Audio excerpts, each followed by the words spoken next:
Plastic Fantastic or not? The Steyr AUG. Well, I'll tell you this. In this tabletop review, I will give you my current impression of the type. The good, the bad, the ugly. Welcome to TMP. That's just how it goes here. And I'll say this. The Steyr AUG was one of my lust guns back in the 80s, back in the 90s. Man, did I want one. Like bad. I had the opportunity to shoot one in the 80s. I loved it back then. I thought it was super cool. Fast forward to about, I think, 1997. I was living in Spokane, Washington. I came very, very close to buying a Steyr AUG. Had a friend with me, and I just sat there for like an hour thinking, oh, geez. It was a lot of money, still is, for a plastic gun. And ultimately, I decided no. I didn't have the money. I did not get the Steyr AUG. So now here we are in 2016. I'm getting around to doing a tabletop review. The question is, do I still love it the way I did back in the 80s and the 90s? Well, you guys know this. A lot has changed on the tactical carbine rifle market. We have so many great options. We can build so many great guns. There's a Tavor sitting at the top just as a competitive option, of course. Things are different. The question I will address in this tabletop review, and all the shooting is done, more or less, at this point, does it still hold up? Is it fantastic still, the Steyr AUG? They reintroduced it in 2014. This is, of course, a Steyr AUG A3M1 model. Non-NATO version takes the AUG mags, which I would actually recommend to you guys if you get one. I may discuss that as we go along. I looked on their website tonight. They are showing, or at least listing for now, I don't know about the availability, but a short rail, a long rail, and an integrated optic version of it. They do show pictures of OD Steyr AUGs, but the only ones that came down off the drop-down menu tonight, subject to change, and honestly being just discontinued altogether, are the black versions like you see on the table here. I'm going to throw on the screen right now all the variations of the Steyr AUG. It has been out for, as you guys know, for decades. It is a 60s, 70s design, and it's still holding its own, more or less, today. And that's a Wikipedia. You can see all the variations. I'm not going to go over the history. Makes the video too long. It's uninteresting. More or less correct listing there in Wikipedia. It is proven, though, and I would say it's as proven, perhaps maybe even more so than the Tavor you see in the background here, previously reviewed a couple years back. Another favorite bullpup here in TMP. Love the Tavor. How does it stack up against that? I'll draw some conclusions before the video ends, trust me, and against maybe a couple other competitive options and another favorite here in the project. I guess the best way to drive to the heart of that question, do I still love it? Is it still awesome? Is it still on my lust list? Is to break into the details and review what I've learned recently by really shooting the Steyr AUG. Because back in the 80s when I just shot it a little bit, it's not really a test. It's just popping a few rounds, friend's gun, you know how it goes. But when I get it here in the project, we go out and run and gun with it, or in this case, just go out in the field shooting it at the range. I'll find out its quirks, and I'll tell you, it does have some quirks. And a couple other things that really kind of reduce my enthusiasm. There you go, little spoiler alert. I'm going to start at the muzzle though, with a basically red Loctited on, they call it a tulip muzzle brake on the Steyr AUG.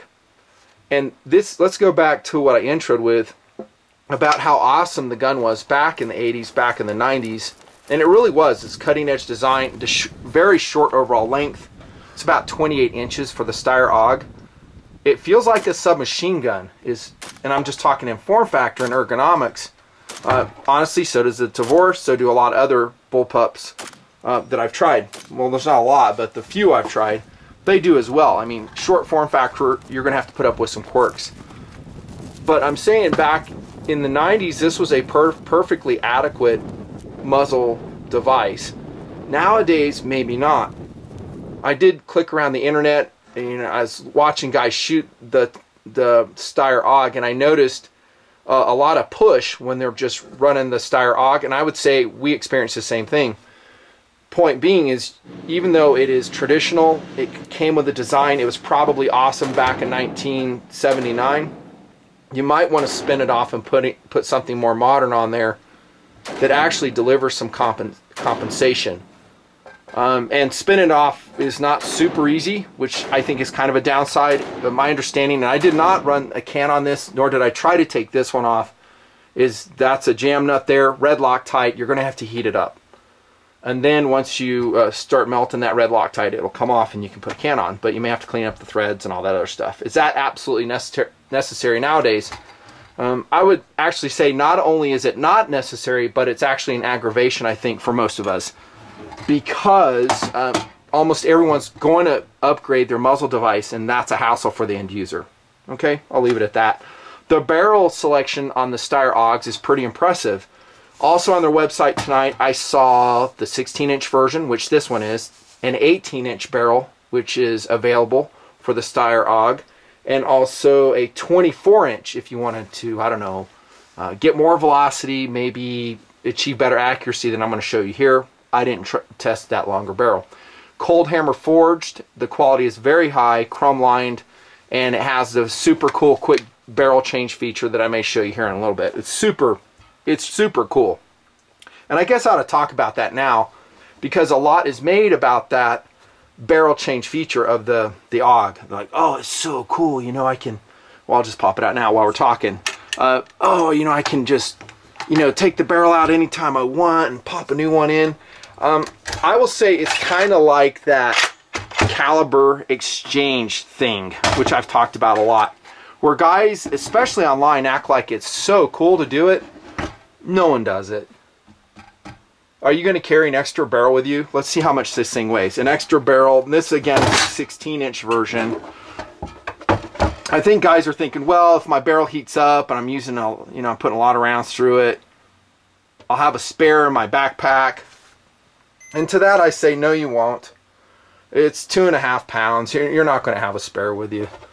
The quick change barrel feature on the AUG was pretty much designed for its light machine gun roll. In which case it makes a lot of sense, right? Obviously. It's kind of a gee whiz feature, really, for everyone else. It's like, hey man, look at how cool this barrel is. It just pops in and out so quickly. And guys will say, oh, gee whiz, that's cool. Functionally speaking, I think it's pretty much not going to be used by the majority of the users. There you go, Truth Dart, and that's what I'm known for. Adjustable gas system. We did use this a lot. I will explain when we get to reliability. Yeah, 2-position, easy to change.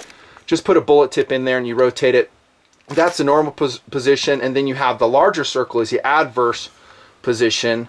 This is a gas piston cylinder. It can get very hot, and there is quite an exhaust of gas coming out of here, so you got to be careful when you shoot it. Okay, vertical grip. I've always liked that about the AUGs. I think it's cool. It folds. You can detach it. Some guys will say, well, you know, can you shoot it like that? We didn't. You'll see all our shooting is, you know, I don't remember if I'm off the bench with it folded. I may have had it. Just get it out of the way so I can get more stability. The thing you want to be very careful of is if you're ever shooting it folded, one, that barrel gets really hot. You can actually melt the grip on it if it contacts some way. Also, you can actually have your hand come across the muzzle. I would just recommend shooting it with it extended. It's there for a reason. BGs are cool. I generally like them. Don't need them these days, but they're kind of nice. The rail on the AUG, like I said, they're offering a couple versions. This is the perfect version. It has enough rail space for a scope. I'm running Holosun or Holosun 503C, favorite red dot sight currently on top of it. Weighs like nothing. It's always on. 65 MOA circle. I have and a 2 MOA dot. I have a video out on it. Very popular sight nowadays, the Holosun 503C. Fits on here good, and you'll see testing also was done with a loaner scope. Big old Burris, and it worked great. And I locked it on there with a LaRue mount. And this kind of gets to an ergonomic issue that you should be aware of. And it's, in my opinion, somewhat significant. Of course, you have a forward-mounted, left-side-only charging handle on the AUG. The problem you'll have is when you charge it, you can serrate your hands or cheese grate your hands on the Picatinny rail. And then when we have that bigger scope or any other type of mount, you'll even impact that more. Now, there can be different techniques. You can go underhanded, maybe that mitigates a little bit, but in the heat of the battle, you're going to probably lose some skin if you're not wearing gloves. Once again, a good reason to wear tactical gloves. That was annoying. I'm not going to lie. I did not like that. It is a non-reciprocating charging handle in the AUG. That's all good. I don't mind forward-mounted charging handles at all. Well, we got one right here, right? Dealt with that one. And I talked about the Tavors as well. I can deal with it. But I just don't remember grading my hand on the Tavor. You know, you can see ergonomically this is different. It's more out. I'm not like really close to the rail. Again, I'm going off memory and maybe I just forgot. So just watch out for that. There are some charging handle modifications for the Steyr AUG. In fact, there's a lot of mods, so you could change it and spend even more money on it if you wanted. I think they changed, I was going to say, in some versions they actually have a detachable swivel up front. This one seems to be permanently mounted. This is a loaner gun. Same on the back. I actually don't mind if they're permanently mounted. They didn't bother me at all. I wouldn't say as much for the charging handle issue though. And that takes us to the trigger of the Steyr AUG. What do you think about it? Nothing. Well, I'll just say right off, I hate it. What? It's a bullpup. It's supposed to suck. The Tavor sucks. Yeah, it does, and I said as much in the review, right? Totally did. And I did a subsequent trigger pack review of different aftermarket options you can put in it. I'm not saying they're cheap, but they turn out a really nice trigger, and there's some user modifications you can do on that trigger as well. The same could be said for the AUG, to be fair. You can change this trigger, you can buy some trigger modifications. I think NEU New makes some. Other ones I didn't research, and they will improve the trigger. I have heard you may be able to get it down to like 6 pounds or so. For grins, let's just see what this pulls. I'll tell you right now, I don't know if it's going to even register. It's so stiff. I'm going to say we can't even register it. Oh, we did. Good. So 11 pounds 3 ounces on this one. Maybe yours or the one you get pulls differently. The issue I have with the trigger on the AUG is this. It's really grabby in a plastic way. Now, it's a progressive trigger. It was designed for an assault rifle where the first push will give you semi-automatic fire. If you keep coming rearward, that goes to full auto. I get all that. But this is not a full automatic gun. This is a semi-automatic gun, and you're putting up with basically a bad trigger in a semi-automatic bullpup. That's my point. Very rubby, if that makes sense. That as you pull it, you just feel all that plastic rubbing against each other. Rub, rub, rub, rub, rub. It does finally break clean enough for me. Very obnoxious though. More so than the Tavor. That's my opinion. I don't apologize for it. I don't care what the internet says, whatever forum says. I don't dig it. And you're watching this video, I guess, for my opinion. So, you know, is it worth putting more money into it to clean it up? Well, we get into that whole value discussion. If you're going to buy a $2,000 gun, should you have to go out? And I said that with the Tavor triggers too. In fact, on the trigger mods, I said just learn to live with it as is instead of going out and spending $300-400 on a trigger pack. It's just kind of, you know, idiotic in terms of value. Build an AR, a gun you just absolutely love. So that's that. The trigger works. One thing I will say about the trigger is a lot of people will say, well, the accuracy problems, and you will see that there are some accuracy issues with the AUG stem from the trigger. I will say that's not true at all. It's crap, because I've shot the Tavor and it has a very stiff trigger as well, and I got very good accuracy out of that. I've never blamed accuracy problems on a trigger on my tabletops. I've blamed it on myself, but I actually like triggers, are good triggers for rate of fire. That's what I like them for, more than anything. I am a trigger snob. I'll take a nice trigger to make my longer range shot easier, and then higher rate of fire. There you go. That's what I get it for. You can see the chassis is polymer. I shouldn't say chassis, but the exterior shell is. You've been seeing it in movies forever, right? I think the movie that put this on the map on a lot of people's, you know, radar was Die Hard. The character Carl, who was using a Steyr AUG against Bruce Willis. Cool movie, cool use of the gun, and since then it has been featured in some other movies as well, and a lot of video games. So a lot of younger folks know the Steyr AUG through like Metal Gear Solid. It's been featured extensively through, I think, the Call of Duty series. Black Ops has a Steyr AUG in it, and that adds to the mystique of the gun. People see it, use it in the video game when they can unlock it, and they're like, awesome, it's a great gun. But in this tabletop, just like all my tabletops, what I do is talk about the reality of the gun and not really the movie persona, the video game persona, because those two things can be quite disparate, as you know. Here's your grip on the AUG. Hope you like it, because just like the Tavor, you're stuck with it. Well, it's pretty good. I did not find that obnoxious at all. A lot of guys will rave about the AUG because it is easily swapped to left-hand use. A good ambi rifle. You will, however, have to go out and buy a, what was it, $250 bolt from Steyr to do that. So put in a left-hand bolt, change the ejection port cover to this side, turn it into a left-hand ejection bullpup. The safety, however, remains the same, because if that's obnoxious to you, you may not like it. It's kind of set up for right-handed users, but a lot of guys will love that. Better than you can probably say for some other designs, left-handed use. And that'll take us to the back part of the rifle. Rubber butt pad here, no surprises, except this. There's your magazine release, and yeah, I don't like that either. Wah, it sucks. Learn to use it. True, anything we can train with, get good at it. I do like the dual retention tabs and the magazines of the Steyr AUG. They're awesome. But coming back here to release a magazine is just super awkward. You guys know from previous videos, and I've done a few of them at this point, the RDB, the Tavor, maybe one or two more, that I'm not a super fan of the bullpup. I've learned to love them more.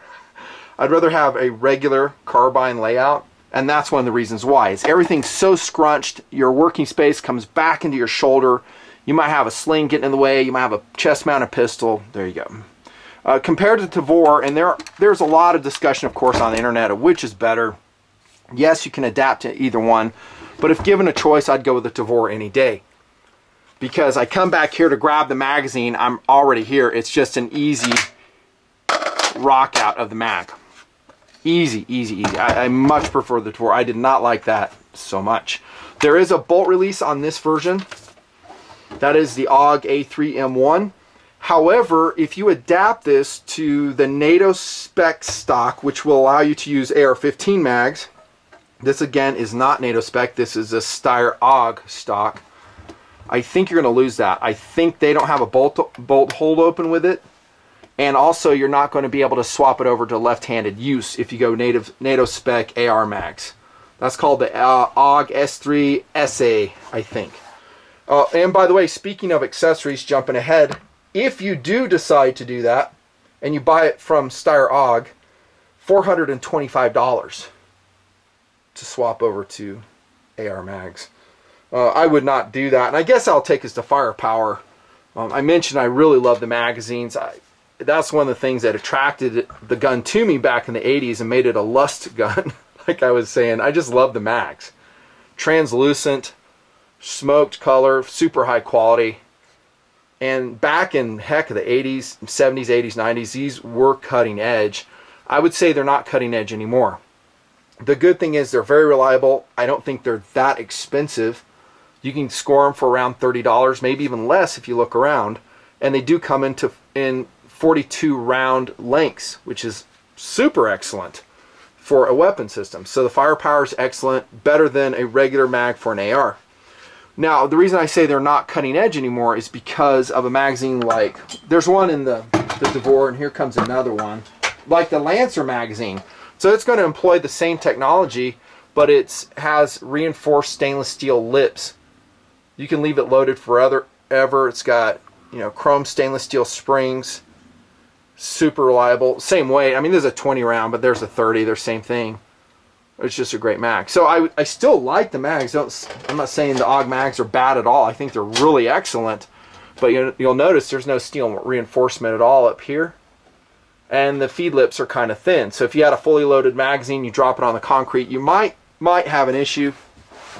If you want more information on that, you could probably do some research, and the militaries use them. And you may find, I don't know, that they don't complain about them at all. But I don't know what their rotation or replacement schedule is on them either.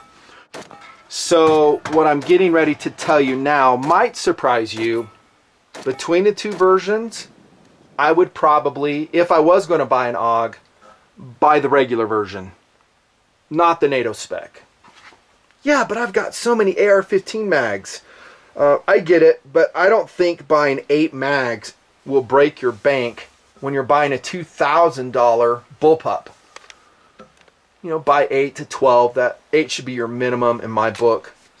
The system was designed with these specific magazines. You still have an ambidextrous feature, which may be important to someone you sell it to later on. You have the bolt hold open. I would just go with the regular version. Yeah, if you can score a NATO version, it's the same price, and go with that one. You know, but just realize there are some differences. And that'll take us to accuracy of the Steyr AUG, and this is where I always say the plot thickens a little bit.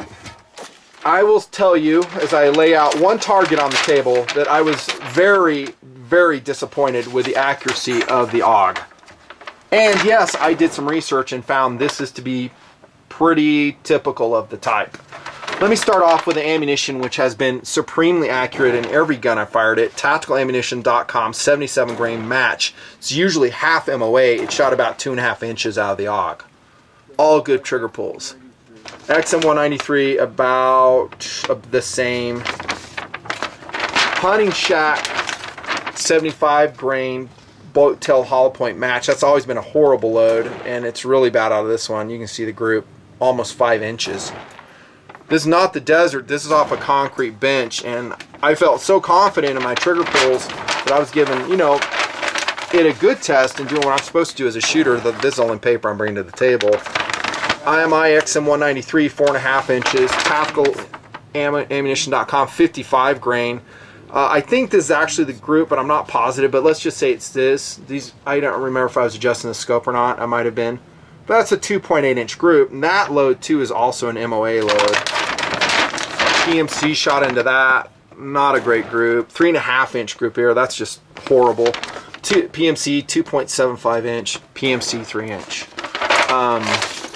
I would say accuracy on the AUG from this one example, but again, I did some research and a lot of guys are saying the same thing, is, I don't know, fair.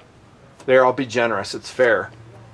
You know, and I know what guys will say, the excuses will come out and go, well, you know, it's a combat bullpup, it's combat accuracy, you know, you can't expect it to shoot 1 MOA.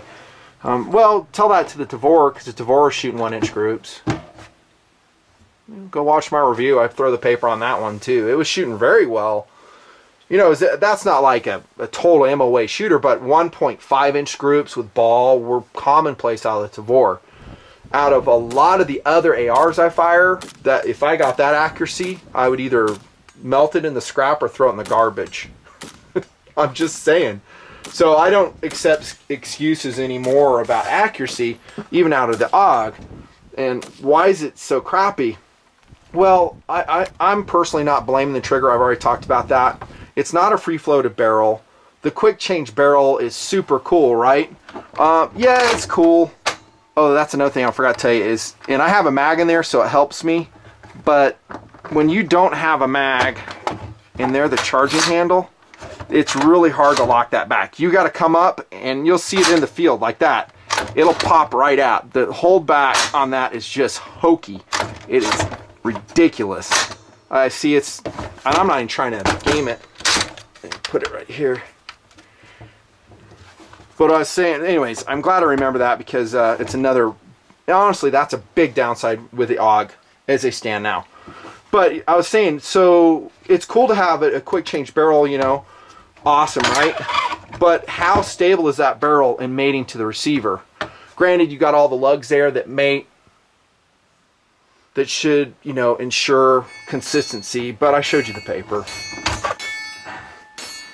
Now, when we're in the desert shooting it practically, these issues kind of fade away because we're shooting steel targets, you know, mini IPSC, maybe 12-inch circles, maybe IPSC sizes out to 200 yards, and a lot of hits with the AUG. It wasn't a problem. But comparatively speaking, against the competition now, and go look in my playlist about what that competition is, this type of accuracy, I'm being super generous by calling it fair. Okay, if you get better accuracy out of your AUG, good on you. We didn't. And I tried a lot of loads like you saw there. And that will take us to actually track record. The AUG as a whole is very proven, like I said, just like the Tavor. And the military still use it. Speaking of which, I think Austria, New Zealand, Ireland, Italy, Bulgaria, Brazil, Thailand, they're still using the AUG and they love it. So that doesn't go in question at all. It has the same combat record, actually, like I said, a better one than Tavor in my opinion. There is a big gotcha though, and that is this. And you've probably been watching it the whole time and you're wondering what the heck is going on with the AUG. It will not run Wolf ammo. And no, I didn't plan it as a Wolf ammo test. On an outing when I went out with the AUG, I actually had a case of brass ammo, and I thought it was in the truck. Doodle and I get out there, and I'm like, oh crap, all I got is some match, and we did end up shooting that, but the rest was Wolf. For whatever reason, that's what we had. And I'm like, well, let's throw it in there. You know, short stroke piston gun, some function with Wolf, some don't. I will tell you, the AUG was a complete fail with Wolf ammo. Yeah. Now, we had some Hornady steel case with us. That was 75 grain match, and it did very well with that. So it's just a Wolf issue. Hey, I never shoot steel case in my gun. I get it, but what if that's the only ammo you had just like that day? Like I said, we didn't plan it that way, but I'm not driving 2 hours back to get that case of brass ammo. The damn gun better run on Wolf. It's got to run on Wolf. If it doesn't, it is a showstopper for me. I would not buy the gun just for that. Yeah, but that's not fair. It's totally fair. It's totally fair to say because of the competition. We're not again in 1980. We're not again in 1990. We're not in the year 2000. We have very stiff competition, especially at a $2,000 price point that will cycle Wolf all day long. Steel case, brass case, heck, my AR-15 builds do it. Here's one I put together. This, and I'll throw this on camera. It had a different upper on it at the time, same lower though. I mean, it's chugging away at Wolf all day long. DI gun, just no problems. Brass, no problems. Super reliable. Everything I throw in it, as long as the ammunition itself is high quality, it cycles. So that is very bad, in my opinion. I have seen that before with some other guns. The Ruger piston gun comes to mind. The 5.56, it choked with Wolf. And not only did the AUG choke, but it was so bad that I actually, and you saw it, I'm tapping out the stuck casings from the chamber multiple times. I felt like I was shooting a freaking musket loader. It was just bad. And I'm showing you that footage because that was how the test went. Now, let me say this. On the ranges, indoor range, outdoor range, we're running pure brass there, and it was 100%. So I want to make that clear. If you run a high-quality brass ammunition through your AUG, you won't have any problems. I said that before. But Wolf doesn't. Yeah, Wolf sucks. It's underpowered. Yeah, I know. And I don't shoot it through my guns very, very often either. It's just once upon a moon that I'll do it. But I think it's a good test of a gun. If it cycles on Wolf, it's going to cycle on everything else. Okay, field strip. So we got the bolt back right now. You've seen the barrel removal a couple times. I'll do this super quick. This is your takedown, push pin. Hold this, pull that all the way out, and it's kind of under spring pressure.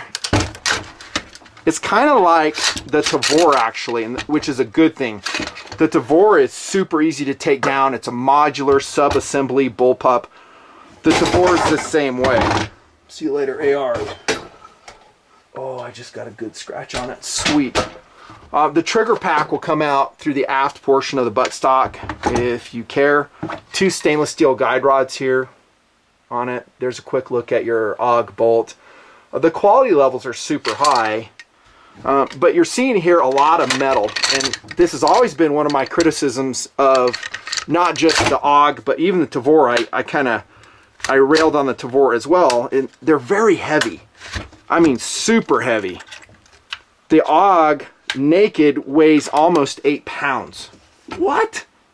Well, like 7.7, 7.8, but that's heavy. And I'm going to throw my AR, just because it's here, on the scale. Kind of doing this around the tripod, so bear with me. There we go. There's field strip. Super easy, super awesome, actually. Let's put in a 30 round mag on the AUG. Here comes this TMP scale. And this is with a very, very lightweight optic. I mean, this Holosun 503C weighs like 3.8 ounces or something like that. So there you go. It's 8 pounds, 7 ounces. The Tavor also is extremely heavy. The EOTech being a very heavy optic, it's going to add about another 4 ounces to it. But it's no lightweight. It's going to be 9 something. 9.1. That's with a Lancer mag in there. So, I've always said it, the bullpups, when you start making them 7 pounds, then I'll be more interested. And just for kicks, I said I'd do it. What's my AR weigh? Granted, this is a lightweight upper. Same optic, though. 6.7. 6.7. Add maybe, if I've had a 30 rounder in there, add maybe 1 ounce to it, if that. But there you go, you see.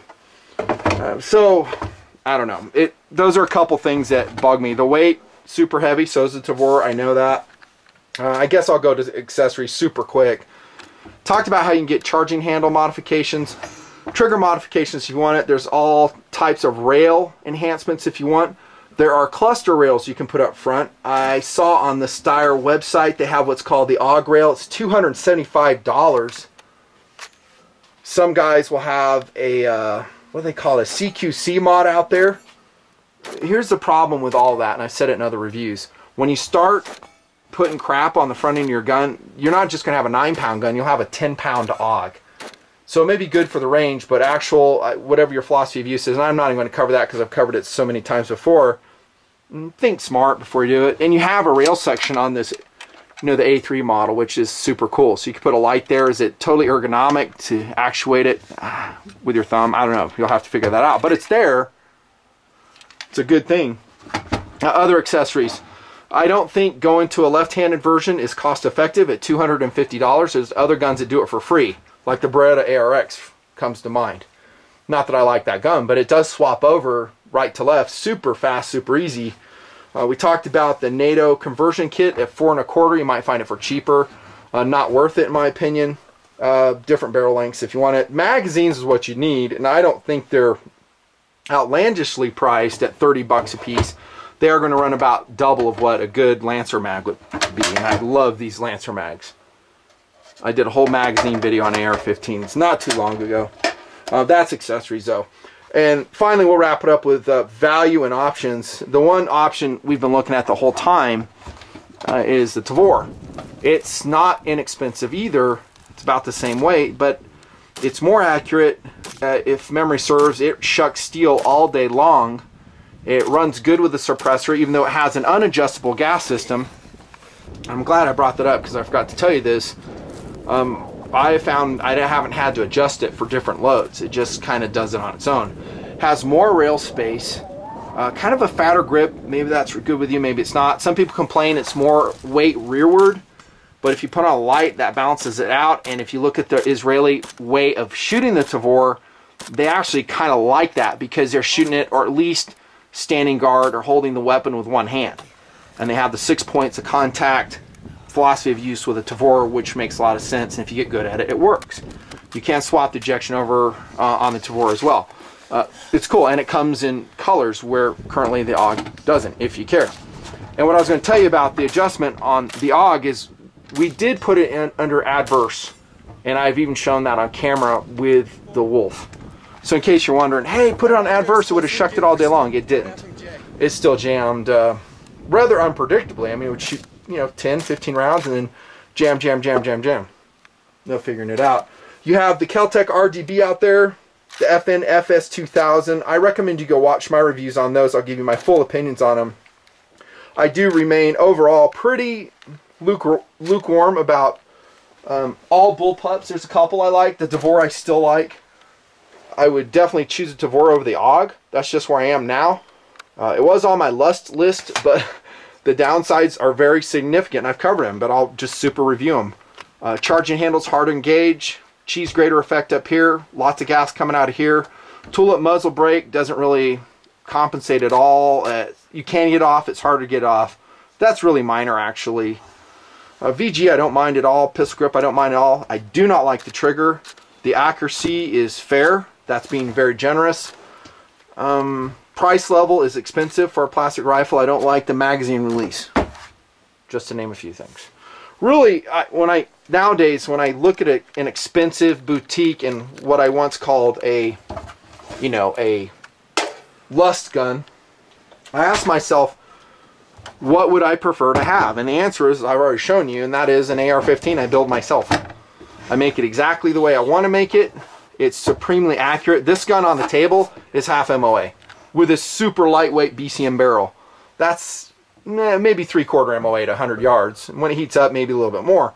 Definitely sub MOA. This is Duracoated by myself in sniper grade, in case you're wondering.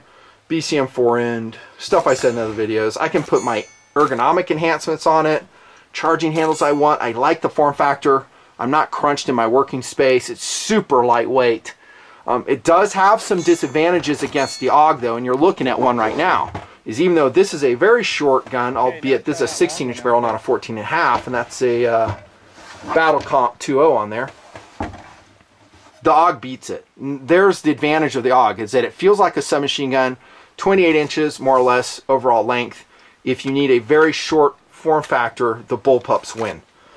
You're going to have to take the weight. Do you care if it's sub-MOA? Probably not. It still has cachet, still. Whether that's from the movies, the video games, I don't know. But nowadays we have so many great tactical carbines, rifles out there. I'm less enthused about the AUG. I would not go out and spend $2 grand on it, not even close. And I've said that about a lot of boutique guns, you know, to include the FNs and some others, the Berettas. It's like, you know, it stacks up.